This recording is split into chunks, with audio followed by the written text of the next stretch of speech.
Ini jenuh juga gitu kan. Anda bayangkan, saya punya cerita lah seorang teman juga yang di akhirnya kadang-kadang gak tega lihat pasien di rumah sakit, terutama di ICU kata dia. Anda bayangkan di ICU itu kadang-kadang ada 3-4 dokter yang mengkonsulkan.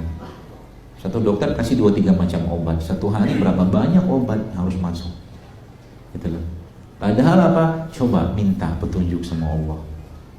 Ya. Dan saya punya teman, guru saya juga. Beliau itu dulu dokter kandungan, masya Allah. Ya secara prestasi, secara ilmu beliau luar biasa. Uang ratusan juta tuh gampang sekali beliau dapatkan per bulan, miliaran bahkan. Tiba-tiba Allah kasih penyakit sama beliau, ya sakitnya tidak tanggung-tanggung, TBC tulang. Tulangnya udah kayak bubur, udah masuk ICU. Kalau bahasa saya itu udah layak mati. Tapi subhanallah, begitulah Allah menguji beliau dan Allah menundukkan ego beliau. Ya, bahkan plat titanium dipasang di tulangnya itu rontok, asbab dari infeksi tadi. Subhanallah, maha besar Allah teman sekalian. Allah kasih hidayah sama beliau dan tiba-tiba tak kayak gimana gitu kan. Ini dalam perenungan penyakit tadi tiba-tiba Allah ilhamkan pada beliau untuk baca buku. Buku itu judulnya Zadul Ma'ad, buku karya Ibnu Qayyim al-Jauziyah yang tentang pengobatan di edisi keempat.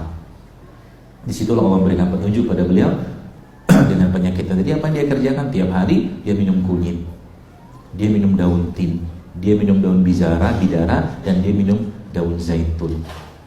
Kuasa Allah tulangnya tumbuh kembali. Luar biasa kan?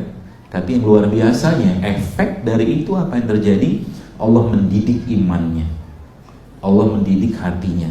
Sekarang di badannya masih terpasang pelat tadi.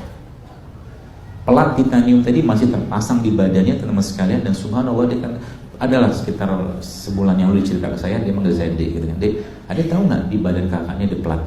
Iya tahu kak, saya bilang. Ada tahu kalau seandainya kakak terpeleset saja maka pelat tadi nembus ke jantung atau ke paru dan kakak selesai. Kata dia begitu dengan bahasa yang sederhana. Sederhana maksudnya nggak heboh, takut mati, walaupun enggak. Kalau kakak terpeleset saja, pelan itu besar kemungkinannya bisa menembus pleura jantung dan kakak bisa mati. Apa yang terjadi sekarang? Allah mendidik iman beliau dengan ilmunya, dengan ijazahnya. Dan akhirnya dia merenungi bahwa sekarang tugasnya beliau bukanlah tugas di luar. Sampai akhirnya dia merenungin ya, bahwa ternyata surganya beliau itu ada pada suami. Apa yang terjadi? Di depan suaminya dia robek ijazahnya. Ijazah dokter spesialis itu dia robek, dan beberapa ijazah itu dengan cukup engkau yang bisa menjadi jalanku untuk bisa masuk surganya Allah, bukan ijazah-ijazah ini. Kerjaan beliau sekarang ngapain? Pagi-pagi sebelum suaminya berangkat kerja, dia semir sepatunya, dia siapin. Itu Masya Allah kan.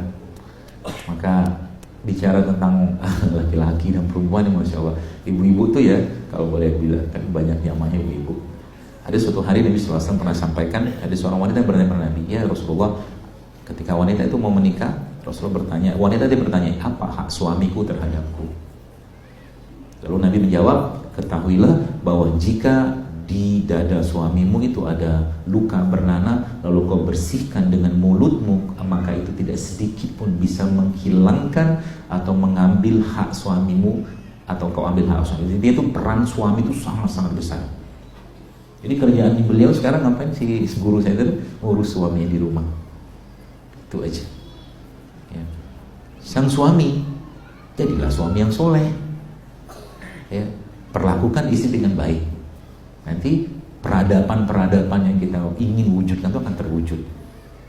Jadi kalau suami yang mengingatkan, istri mengingatkan. Jadi seorang istri, ini saya bahas sedikit karena hubungannya dengan makanan juga. Istri itu kalau ada suaminya misalkan dia bermasalah nggak ngasih haknya atau kewajibannya kepada istri, jangan bilang mana hakku gitu. Ucapannya adalah ucapan langit, wahai suamiku, bertakwalah kepada Allah. Jika engkau tidak memberikan kewajibanmu kepadaku, maka urusanmu ini sama Allah akan dipersulit. Ya. Sambil tersenyum gitu kan. Kira-kira suaminya gimana tuh? Kelepak-kelepak, urusanmu sama Allah gitu. Kalau kau gak kasih aku nafkah, nanti ribet urusanmu di yaumil hisab nanti. Gitu.